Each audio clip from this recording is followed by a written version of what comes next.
Laurent Oberton, bonjour. Bonjour. Merci d'être avec nous. Les grands esprits se rencontrent. Au moment où l'Institut Iliade programme son colloque « Restaurer le politique, identité, souveraineté sacrée », vous sortez votre testament anti-politique, c'est comme ça je crois que vous l'avez qualifié, qui s'appelle « Game Over ». Alors qu'est-ce que c'est que cette expression ? Alors Game Over, c'est la fin de la partie, hein, comme chacun sait, comme tous les amateurs de jeux vidéo l'ont sûrement connu dans leur enfance au moins. Et le manifeste anti-politique, l'anti-politique c'est une expression de Paul Valéry qui était un petit peu sa manière de fuir l'engrenage en fait du système politique imposé. À savoir, il y a des élections, il y a un calendrier, il y a une actualité, et le média va uniquement, essentiellement parler de la politique, du rôle de l'État, de ce que l'État peut faire, pourrait faire, devrait faire, et prendre finalement en otage le citoyen qui au départ est censé être libre. Et il va être le citoyen complètement happé dans ce jeu politique, et Paul Valéry préconisait l'antipolitique lente, c'est-à-dire une déconnexion par rapport à ça, une simple déconnexion, mais aujourd'hui le problème c'est que l'engrenage a tendance à nous broyer, puisqu'il nous impose quand même un agenda politique très précis, avec une immigration qui n'est pas souhaitée, qui n'a jamais été voulue, et qui pourtant nous est imposée par l'administration, par l'État, par la politique. On pourrait parler aussi d'insécurité, de tout un tas d'autres choses. Donc moi je préconise une antipolitique rapide, c'est-à-dire de rupture directe. Très bien. Et Étienne Chouard disait que le vote était antidémocratique, c'est-à-dire qu'on délègue finalement sa souveraineté à des représentants qui finalement ne nous représentent pas ou même trahissent nos intérêts. Est-ce que la vraie politique ne commence pas le lendemain des élections ? La démocratie, à part nous donner des moments d'enthousiasme et de déprime, ne sert pas à grand-chose, enfin n'existe pas concrètement. C'est-à-dire, votre voix vaut 1 sur 48 millions. Donc déjà, c'est quasiment insultant, ça nous met sur un pied d'égalité avec des individus qui, à mon avis, ne méritent pas de l'être, si on a un petit peu d'estime de soi-même. Et ce jeu sert essentiellement, puisqu'il est tenu complètement par les médias de masse, par un système technologique de conditionnement qui est très très efficace, ce jeu est pipé. Donc on y participe pour légitimer ce système, mais c'est un simple moyen que c'est la fameuse expression l'œuf et la poule est le moyen que l'œuf a trouvé pour faire un autre œuf. Là, c'est exactement ça. L'élection, c'est un moyen en fait de l'État pour refaire encore plus d'État. Donc un jeu de dupes. Aujourd'hui, nous sommes dans un contexte presque de guerre civile larvée. Alors, c'était d'ailleurs l'objet de notre entretien aujourd'hui. Comment il faut qualifier ce conflit potentiel? Est-ce que c'est une guerre civile qui verrait s'affronter des gens du même peuple, une guerre ethnique du fait de ces poches d'halogènes qui s'installent en France? Comment vous qualifieriez le territoire du moment? Alors moi j'aurais pas employé ni une expression ni l'autre, parce que guerre civile ça implique effectivement qu'un même peuple se bat contre une fraction de lui-même, ce qui est un peu le cas mais pas seulement, et guerre ethnique ça impliquerait qu'il y ait vraiment des distinctions très nettes, un camp contre un autre avec selon les ancestralités des uns et des autres, et c'est pas le cas non plus, parce que si je pense qu'un effondrement global survient, ce sera plus une sorte de guérilla, je préfère ce mot, de tous contre tous, ou plus ou moins tous contre plus ou moins tous, avec des communautés, avec des gangs, avec des facteurs qui ne dépendent pas seulement du fait ethnique. Et même dans le camp autochtone, c'est-à-dire nos ancêtres à nous, les Français natifs, les Français de souche, on les appelle comme on veut, il y aura évidemment des divergences. Je pense que la plupart de vos spectateurs, par exemple, ne seront pas du même côté de la barrière que Yann Barthès. Donc il y a on ne peut pas parler comme ça de guerre ethnique ou de guerre civile. C'est plus compliqué que ça, à mon avis. Il y avait le concept, je ne sais pas s'il vous parle, de léopardisation du territoire, de sorte de petites tâches occupées par des hommes forts, qui peuvent être là un imam, là un homme politique, là l'ouvrier le plus costaud du village. Est-ce que ça vous parle, et quelle place, nous, les autochtones, allons prendre ? En fait, c'est une réorganisation. Une fois que le maître État, qui tient à peu près tout aujourd'hui par son pouvoir de coercition, son monopole théorique de la force, et celui qu'il concède aux cités dites sensibles, eh bien, évidemment, si ce maître disparaît, s'effondre sur lui-même, ce qui risque fort d'arriver, étant donné la situation économique que nous connaissons, eh bien, le pouvoir sera pris par ceux qui peuvent se l'accaparer. En l'occurrence, les gangs aujourd'hui qui sont les mieux armés, qui sont déjà à peu près organisés territorialement, quasiment autonomes, ils vont s'adapter à la nouvelle donne, et plutôt que de faire du trafic traditionnel, ils vont devenir des petites enclaves comme ça, organisées de survie en quelque sorte. Évidemment, le citoyen seul, ultra dépendant que nous sommes, qui a besoin de son téléphone, a besoin de son chauffage, son électricité, de l'État, des services, tous les services imaginables pour vivre au quotidien, il ne se rend même pas compte à quel point il est dépendant, eh bien il sera complètement livré à lui-même. Et là, s'il n'y a pas de réflexe communautaire très fort, de réorganisation, de reprise en main de notre destin pour pallier à cet état d'extrême dépendance dans lequel nous sommes, eh bien évidemment ce sera très difficile à appréhender comme situation nouvelle. Votre thèse, c'est quand même celui de l'écroulement de l'État. Est-ce qu'on en est si sûr? On a l'habitude de dire que l'État, en France particulièrement, tient quand même sur 3 piliers très solides, qui sont une levée de l'impôt très bien faite avec une classe moyenne matraquée qui paye, qui a peur du percepteur et qui paye, une police extrêmement efficace, non létale, qui ne tue pas les gens, qui ne fait pas de martyrs permettant un soulèvement, et une sécurité sociale, on va dire financée par l'endettement sur les marchés privés de la France, mais qui permet d'amortir tous les chocs. Ces piliers sont grignotés, mais ils tiennent. Oui, c'est vrai que l'État est très solide, et surtout dans l'esprit de nos concitoyens, dans l'esprit du contribuable, c'est-à-dire que il râle parce qu'il paye beaucoup, il râle parce que tous ceux qui le représentent font n'importe quoi, mais n'empêche que dans sa tête, l'État reste la seule alternative, la seule solution. C'est lui qui va tout régler par procuration, tout ce que lui ne peut pas régler, l'État va le faire à sa place. Et cette logique est malheureusement très très dangereuse à mon avis. L'État en plus a cette particularité de pouvoir s'effondrer lentement, c'est déjà un petit peu le cas, il s'est un petit peu effondré en matière de gestion de la sécurité ou de l'immigration, c'est-à-dire qu'il ne remplit plus du tout les missions régaliennes qui lui sont confiées, qui justifient son existence, et pourtant il est toujours là, et il continue à prélever des impôts qui sont complètement délirants. Je parle dans mon livre de mafia, puisque c'est à peu près ça, hein, c'est-à-dire que c'est un impôt qui est de moins en moins consenti, de plus en plus massif. Donc l'État, à mon avis, peut devenir, en s'effondrant petit à petit, une mafia parmi d'autres, un petit peu comme dans les pays d'Amérique du Sud. On ne voit pas très bien la différence entre lui qui prélève les impôts et les autres qui rançonnent la population, c'est à peu près le même système de raquette. Donc si cet État tient comme ça assez longtemps, la situation peut pourrir lentement, mais les données économiques, il me semble, notamment l'endettement extraordinaire de l'État, la crise énergétique qui s'annonce, à laquelle il contribue très largement avec sa fiscalité sur les énergies, avec sa façon d'orienter des dépenses énergétiques, par exemple contre le nucléaire, pour le nucléaire, contre les énergies fossiles sans solution crédible de rechange, contribue à ce qui va se passer. Et là, quand il y a cessation de paiement, quand il n'y a plus d'énergie, parce que l'énergie c'est la base de toute l'économie, eh bien là il n'y a plus rien qui tient. Donc même s'il a une force de coercition relativement efficace, je sais pas, ça doit être 300 000 hommes, 300-400 000 hommes qui sont disponibles, en un point précis pour gérer un désordre précis, mais un soulèvement de grande ampleur en cas de, je sais pas, de pénurie très grave, là il sera complètement dépassé. Alors face à cet État qui s'écroule, on peut, c'est un petit peu la piste que vous évoquez, imaginer des groupes divers et variés qui échappent à cet écroulement et qui reconstituent des communautés solides. Simplement, ces solutions ne sont pas des solutions populaires. Ce n'est pas le peuple ancestral qui retrouve, entre guillemets, la ligne de son destin.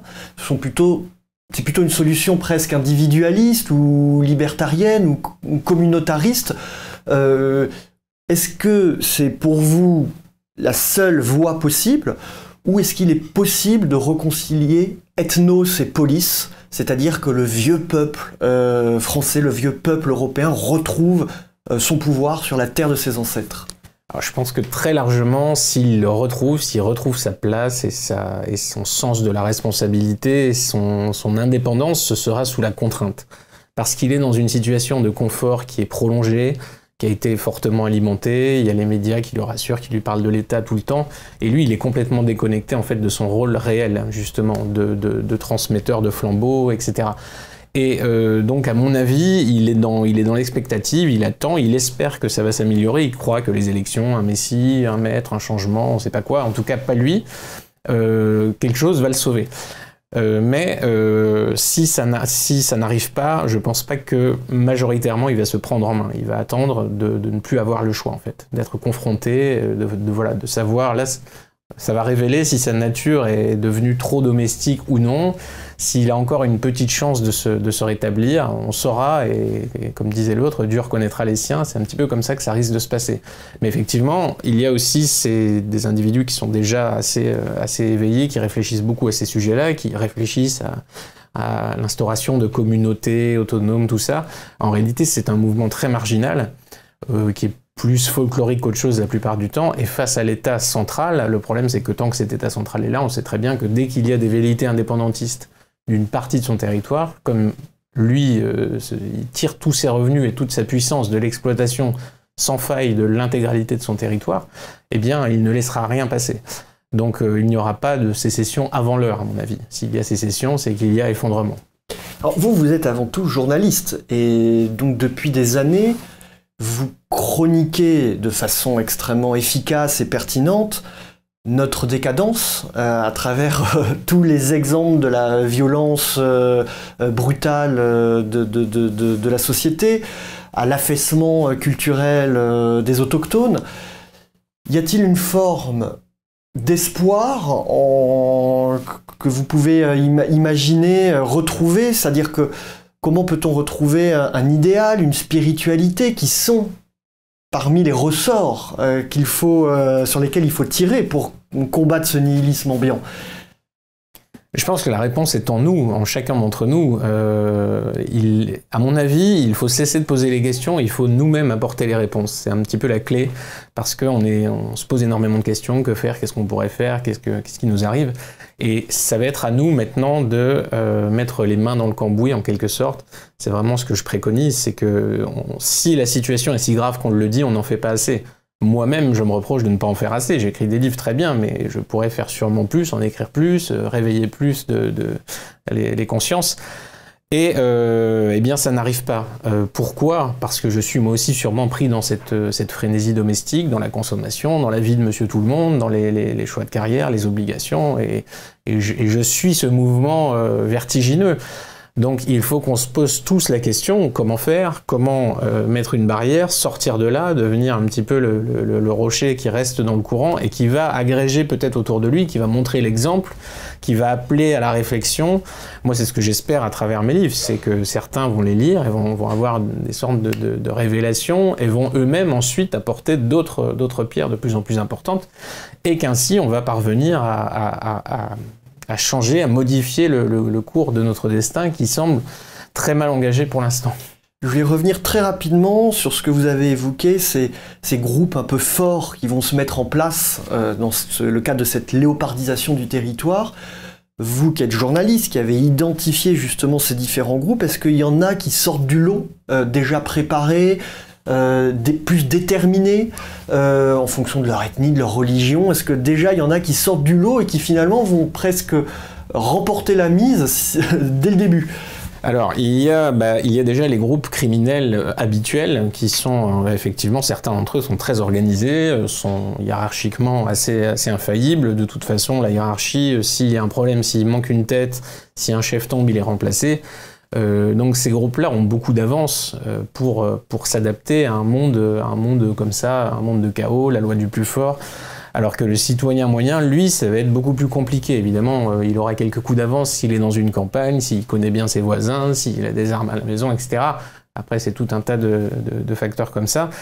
Le problème de l'autochtone conscient en général, c'est que souvent, il s'intéresse à ce genre de mouvement un petit peu autonomiste, un petit peu survivaliste, eh bien, il va très rapidement être entouré d'individus qui sont pas tout à fait clairs d'un point de vue psychiatrique, parce qu'il faut le reconnaître, ce genre de mouvements comme ça, un petit peu en rupture, marginaux, vont attirer des personnes en rupture et marginales. Et alors, il y a des gens très intéressants qui s'intéressent à ça, mais pas que. Donc ça devient très vite un problème, puisque ces individus qui sont pas toujours très futés et qui n'ont pas une réflexion souvent très élaborée vont porter un solide préjudice à ces courants de pensée, qui sont pourtant légitimes et intéressants, mais par leurs seuls actes, par le fait de, je sais pas, de commettre des actes aberrants, de défendre des théories complètement idiotes, ils vont décrédibiliser en fait leur cause en quelque sorte. Donc pour l'instant, je vois pas vraiment émerger, je vois des individus, je vois des pensées qui s'éveillent, mais je vois pas d'organisation concrète. Moi, je pense que un des critères très importants de la reconquête, on parle beaucoup de ce mot en ce moment, commence par les esprits, c'est-à-dire qu'il faut d'abord initier dans les esprits la sécession, sinon elle n'aura jamais lieu, on n'aura jamais un mouvement spontané de retournement de la situation. Donc il faut travailler à ça, c'est pour ça qu'avec par exemple la Furia, le magazine, nous inondons les kiosques et nous inondons les librairies avec les livres des éditions Magnus, parce que c'est vraiment un combat déjà au niveau de l'âme, et je pense que l'Institut Iliade fait ça aussi évidemment. Et sans ça, sans cette amorce, on n'aura rien. Il ne faut pas rêver, il n'y aura pas de miracle en fait. La personnalité qui peut incarner comme ça un changement, le chef, le leader, tout ça, va se reposer sur un appel, sur une attente, une dynamique en fait. Oui, vous êtes dans la logique de la métapolitique, de la bataille des idées, de la bataille culturelle. Il faut d'abord changer le vocabulaire, les symboles, les tabous pour Exactement. Espérer un basculement. Deux vagues très importantes que sont la pandémie et la coronafolie et finalement tous les phénomènes d'autodomestication qui ont eu lieu en France et de mise au pas de la population, mais aussi le retour du tragique et de la réalité de ce qu'est la défense des intérêts avec la guerre Ukraine-Russie. Est-ce que ces deux phénomènes, selon vous, ont une réelle influence sur cette lame de fond que vous chroniquez depuis maintenant 15 ou 20 ans ou est-ce que finalement c'est juste du bonus, si j'ose dire? Ces événements jouent à plein pour la domestication des esprits. On a vu avec le matraquage de l'actualité, le Covid d'une part et la crise en Ukraine qui renforce le président en poste. J'avais écrit ça dans la France Big Brother, je crois, que dès lors qu'il y a un événement, un loup qui apparaît aux abords du pré, le mouton a tendance à se calfeutrer derrière le berger, même si le berger est très mauvais, c'est comme ça. François Hollande prenait des points de popularité à chaque attentat, et là on a la même chose avec Macron, même si Macron fait n'importe quoi avec la crise en Ukraine et dit n'importe quoi et ses ministres aussi, peu importe, il y a un réflexe de légitimité, c'est lui le maître, on doit se mettre derrière lui. Donc ça montre que vraiment il y a un état d'esprit dans l'opinion, la peur est encore très puissante, la manipulation, l'emprise médiatique est encore très forte. Donc nous, à côté de ça, on a une force d'expression qui est marginale, il faut vraiment en avoir conscience. C'est pas parce qu'on fréquente des individus qui semblent partager une vision du monde cohérente, qu'on parle avec ceux qui sont éveillés, que nous sommes si nombreux et que nous faisons le poids face à la machine. On parle souvent de CNews. Je le dis toujours, CNews, c'est une chaîne sur 207 chaînes autorisées, c'est rien déjà. Et pourtant, quand on écoute les commentateurs, c'est déjà énorme, c'est la folie, c'est les bruits de bottes et les heures sombres. Mais non, on est très loin d'un début d'équilibre. Donc c'est un travail de fourmi qu'il faut mener. Et à chaque fois que l'actualité comme ça nous échappe, eh bien, c'est un petit peu d'emprise sur notre destin qui nous échappe aussi. Deux dernières questions. N'a-t-on pas tout de même intérêt à éviter l'affrontement? Là, vous chroniquez cet affrontement qui paraît inéluctable. Est-ce qu'il l'est réellement? Qu'est-ce qui nous reste comme possibilité pour l'éviter?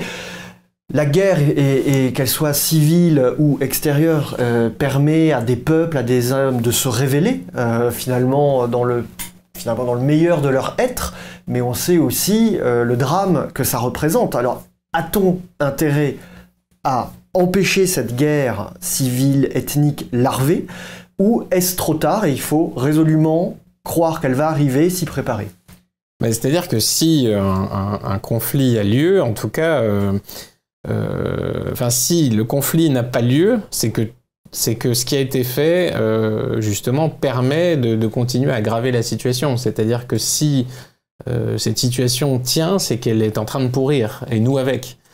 Donc à un moment, malheureusement, le conflit aura lieu, à moins que, avant qu'il arrive, les éléments de ce conflit, les éléments détonateurs, soient désamorcés petit à petit, par exemple en inversant l'immigration, en appliquant la loi concernant les violences aux personnes, qui n'est pas du tout appliquée à l'heure actuelle, ce genre de mesures, en cessant, si l'État cessait d'agir n'importe comment vis-à-vis de l'énergie, vis-à-vis de l'économie, vis-à-vis du social et d'à peu près tout, peut-être qu'on aurait une chance d'inverser, de désamorcer en fait cette crise qui vient.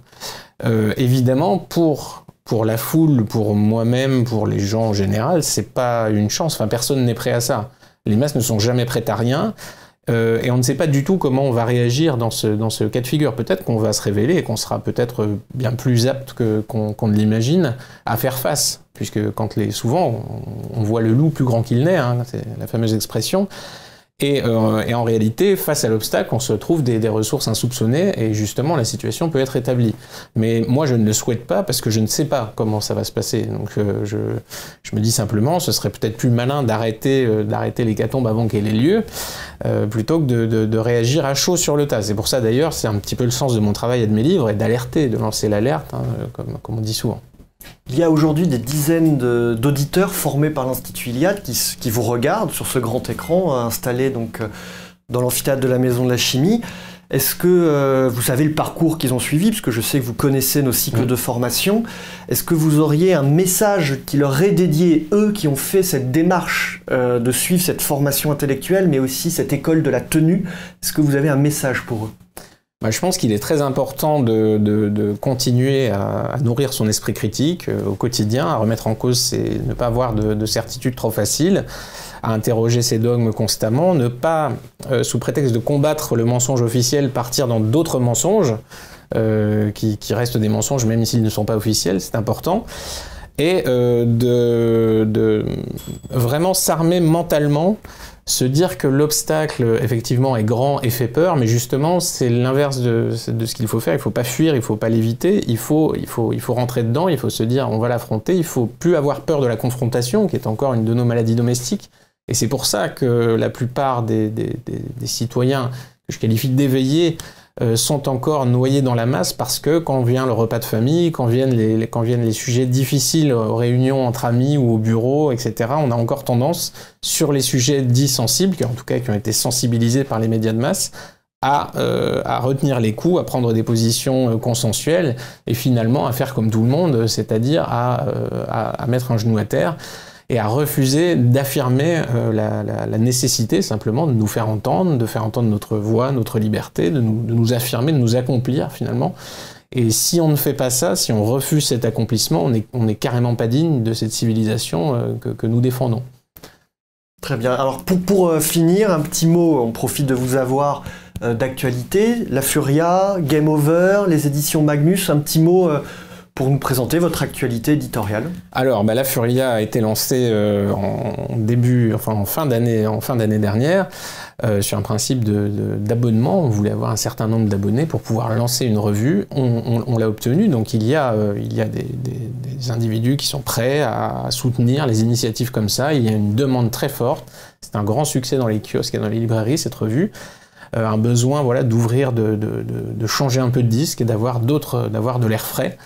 La maison d'édition Magnus veut également répondre à cette attente. On veut nous donner les moyens d'aller chez l'habitant, de concurrencer le poids de la redevance, qui bientôt n'en sera plus une, mais qui serait les 4 milliards d'euros du service public. On n'est pas grand-chose à côté de ça, mais il faut se donner les moyens du contre-pouvoir, en fait, de la contre-offensive. Donc les éditions Magnus auront plusieurs livres. Il y aura Marceau, il y aura Papacito. Moi je vais revenir à la rentrée d'octobre avec Guérilla 3, donc pareil, là on est en plein dans la thématique de l'effondrement. J'espère qu'il n'aura pas lieu d'ici là, c'est pour ça que je me dépêche d'écrire. Et donc voilà, on essaie de se dépêcher, d'agir vite, d'agir bien, de taper fort, d'être le plus crédible possible, le plus convaincant possible, puisque c'est ce qu'on fait de mieux, donc on essaie de le faire. Merci.